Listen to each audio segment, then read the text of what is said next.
Hello YouTube family. सभी को happy Navratri की बहुत बहुत शुभकामनाएं सभी को। ये सबसे पहले चलते हैं मार्केट की तरफ। तो मार्केट जाके कुछ माता रानी के पूजा के लिए सारा सामग्री लेना है। तो सबसे पहले मार्केट जाएंगे। तो मार्केट में जो जो चीज़ें पूजा से रिलेटेड सारा सामान मैंने मार्केट से ख़रीदा जल्दी जल्दी। उसका सारा क्लिप नहीं तो पर छोटा छोटा क्लिप्स मैंने रिकॉर्ड किया हुआ है कि मैंने क्या क्या चीज़ें भगवान माता रानी के लिए लिया है, पूजा के लिए क्या क्या लगता है, सारी चीज़ें मैंने लिया है।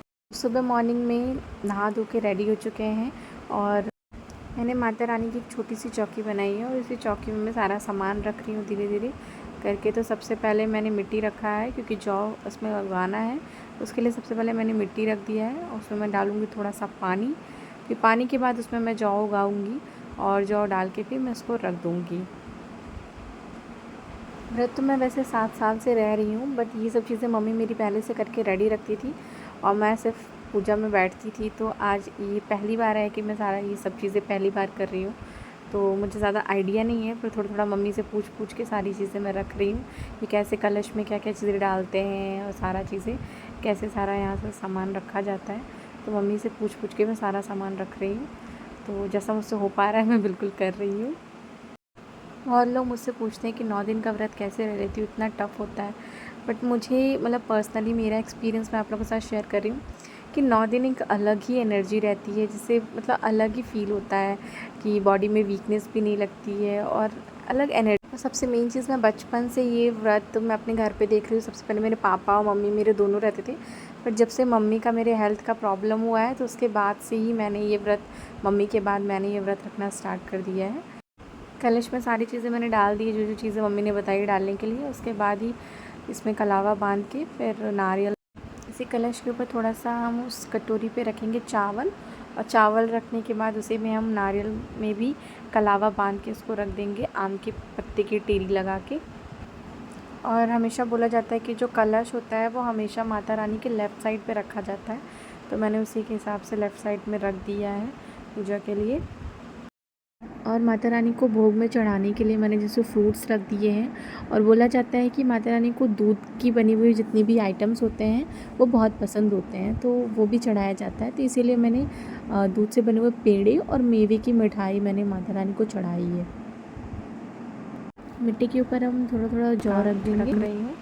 और फिर उसके ऊपर फिर थोड़ा सा फिर पानी डालूँगी, ताकि क्योंकि जितने भी दिन जौ रहता है तो धीरे धीरे ये उगता है, उसको ऐसे प्रॉपर इसी तरह से रख दिया जाएगा। फिर जो भी मैं माला लेके आई थी माता रानी के लिए, उसको थोड़ी ये साइज़ में बड़ी हो गई है तो इसलिए मैं उसमें गांठ लगा रही हूँ, क्योंकि माता रानी मेरी छोटी सी हैं। तो उसी पे फिर हम माता रानी को फूल माला चढ़ा देंगे। फूल चढ़ाने के बाद मैंने जो दिया में घी रखा हुआ है और बाती लगाई हुई है उसको मैं जलाऊँगी। और उसके बाद हम लोग कुछ देर से ये आरती स्टार्ट करेंगे। तो सारी चीज़ें मैंने सिस्टमेटिक तरीके से रख दी हैं, जो जो चीज़ें रखी हैं, जितना जितना हो सके मैंने क्लिप में ऐड किया है। बाकी चीज़ें मेरे क्लिप में थोड़ा मिस हो गई हैं, तो बाकी रेडी होके आप देख ही रहोगे कैसे सारी चीज़ें मैंने रख दी हैं सिस्टमेटिक तरीके से। अब मैंने दिया जला दी है, तो हम आरती के लिए खड़े होंगे, तो आरती हम लोग करेंगे। तो सबसे पहले गणेश जी की आरती होती है, फिर उसके बाद अम्बे गौरी जी की आरती होती है और उसके बाद काली माता की आरती होती है।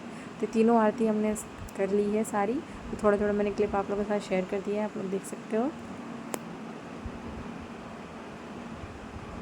आरती करने के बाद हम माता रानी से थोड़ा आशीर्वाद लेंगे, और जो भी अगर गलती हो गई होगी पूजा के दौरान कि मेरे से अगर कुछ भी मिस हो गया होगा तो उसके लिए माफ़ी मांग लेंगे। और कहीं ना कहीं मैं दुर्गा माता को बहुत ज़्यादा मानती हूँ, क्योंकि जब मैं अपनी हॉस्टल लाइफ में अकेले रह रही थी तो कभी कभी ऐसे दिन आ जाते थे जब मैं कभी कभी बहुत टेंशन में आ जाती थी। कभी कभी ऐसी चीज़ें होती, कभी कभी नहीं अच्छा लगता था। तो मैं कहीं ना कहीं इन्हीं से बात करके, इन्हीं से सारी चीज़ें बोल के, और उनको फिर बहुत रिलैक्स फ़ील होता था। जब मैं अकेली रहती थी कभी कभी मैं किसी से कुछ बोल नहीं पाती थी, तो इन्हीं से मैं बात करके मेरे को बहुत अच्छा फ़ील होता था।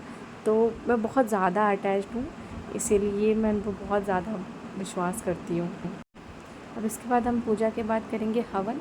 तो हवन करने के लिए आग हम जला चुके हैं। अब धीरे धीरे उसमें 9 बार जितनी भी हमारी माताएं हैं, ये 9 देवियाँ हैं, उन सभी का एक एक बार नाम लेके 9 बार हवन करना है। और ऐसे ही किया जाता है हवन इस व्रत में।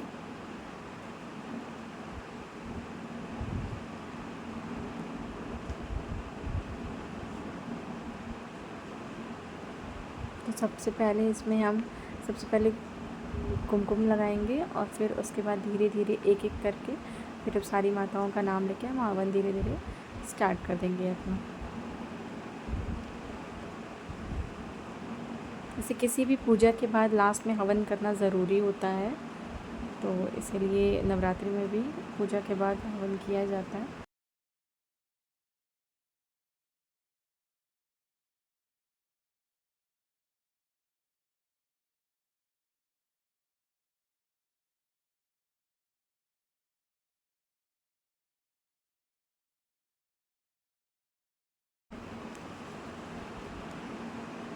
मैंने एक छोटी सी अपनी नवरात्रि डे 1 की अपनी वीडियो क्लिप आप लोगों के साथ शेयर की है। कैसी लगी मेरी वीडियो प्लीज़ मुझे कमेंट करके ज़रूर बताइएगा। और अभी मैं चाह रही हूँ मेरे चैनल को भी ग्रोथ की ज़रूरत है, तो ज़्यादा से ज़्यादा लोग सब्सक्राइब करें और लाइक करें और प्लीज़ मुझे ज़्यादा से ज़्यादा सपोर्ट करें। और वीडियो देखने के लिए thank you so much and again happy Navratri.